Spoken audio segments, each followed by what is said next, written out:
Spell your last name for me. Okay. Go ahead.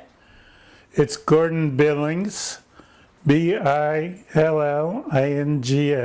Okay. And you want to tell me a little bit about the Campbell River and your time here on the property and what you've seen?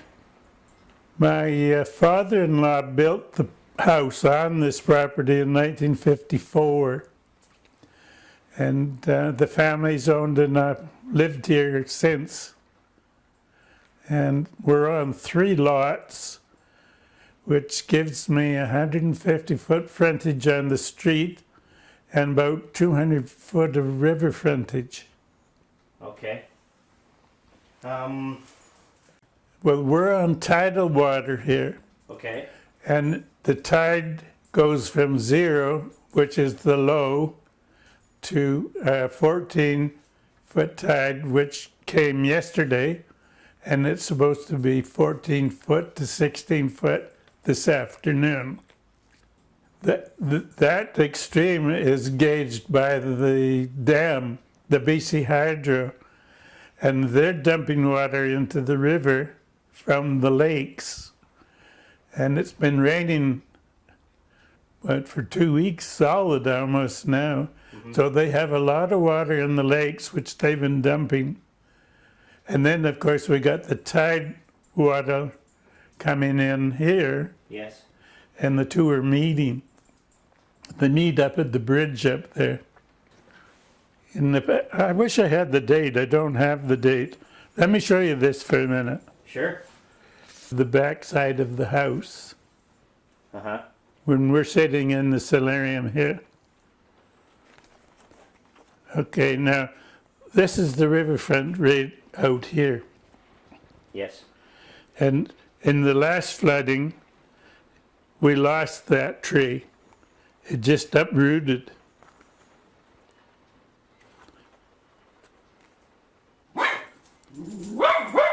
That tree was here and it went down with the last flooding. What year was that, do you know?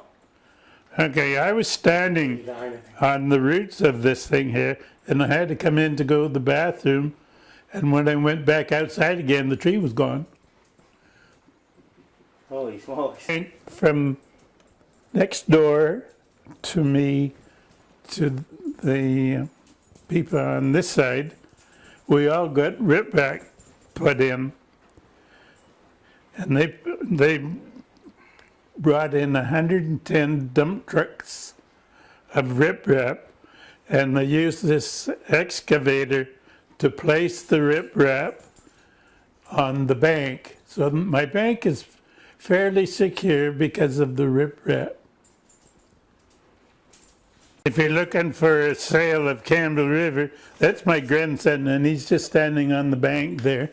Okay. And that's Aiden? Yeah. Okay. Aiden, right. Yeah.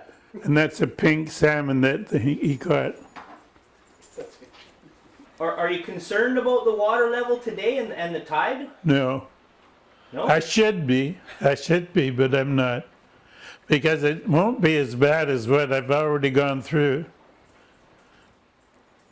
Okay.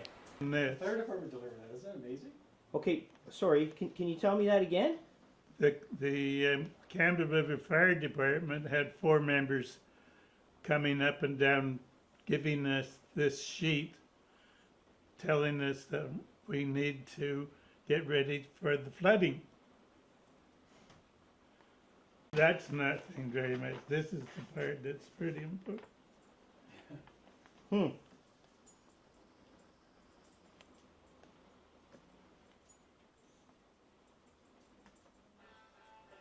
Tank goes. Nope. No, you get a shot at it.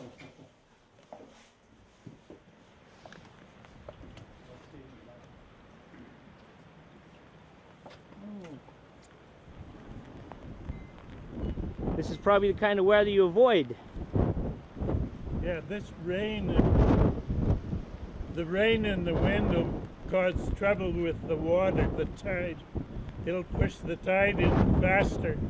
There could be more water.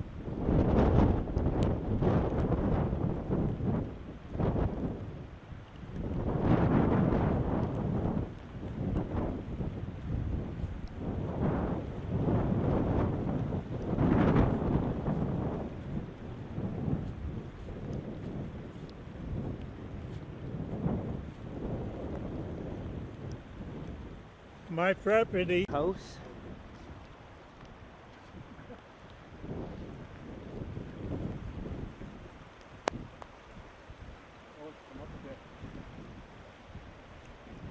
We still got a good 8 feet up the top of our bank to the river. Where we, It'll be over top. Oh. No, go ahead.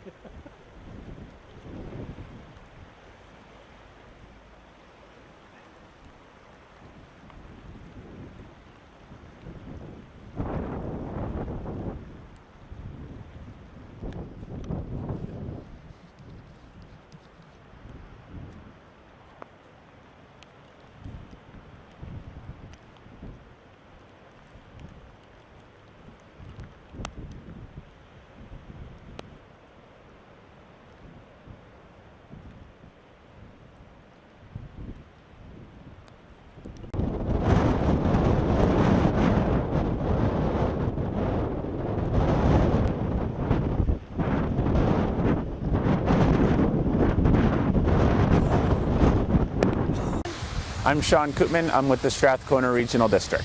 Okay. And the purpose of this structure that's here beside you right now? Keep the river back in the event of worst case scenario flooding. If you were here yesterday, you would have seen about 6 to 8 inch deep water pooling up and around the parking lot there. This is the lowest lying area in the Campbell River. Okay. So this is just in place as a precautionary measure. Luckily, the system is the weather system has subsided in the last 48 hours compared to what we were expected to get. BC Hydro managed to reduce their flows from 600 down to 500 cubic meters per second. So we've had a lot come in our favor in the last 48 hours here. But want to be prepared for the worst, encourage residents to take all the precautionary measures that they can, and it's only fair the city does the same thing too. So we have a plan to protect our low-lying area from getting worse, and also a plan to pump any storm drains that become filled if need be. Okay, so the city was responsible for putting this in, were they? Or? This is a temporary system that's on loan from Emergency Management British Columbia, and the city we got it on place from the province, and the city workers put it in place yesterday. But yes, this was a city-driven initiative here. Okay. So what should the residents themselves be doing to prepare them? Don't let their guards down. Continue to monitor the River Forecast Center and Environmental Center, and keep their sandbags in place. You know, we may get out of the woods this time going into Monday, but we got another powerful system predicted to come in next weekend, and it's just going to likely be a continual dance as the climate changes. Okay. And I also heard, are sandbags available to residents at City Hall? Correct. We have sand and sandbags actually just on the corner of Peterson there, and sandbags are free for residents at the Campbell River Public Works Yard, 385 South Dogwood Street. Go there, fill up your own. Okay. The residents should really use this, and all of Campbell River should really use this as a time to update their household emergency plan. You know, in the event you have to leave your house for any reason, whether it be fire, whether it be flood, you should have that plan in place on how you get back together with your family. Where do you plan on staying? Who's going to look after your pet if motels can't take in the pets? Right. Okay. Good information. Now, Okay. Yeah, go ahead. Like nodding. Okay, looks good. Looks good.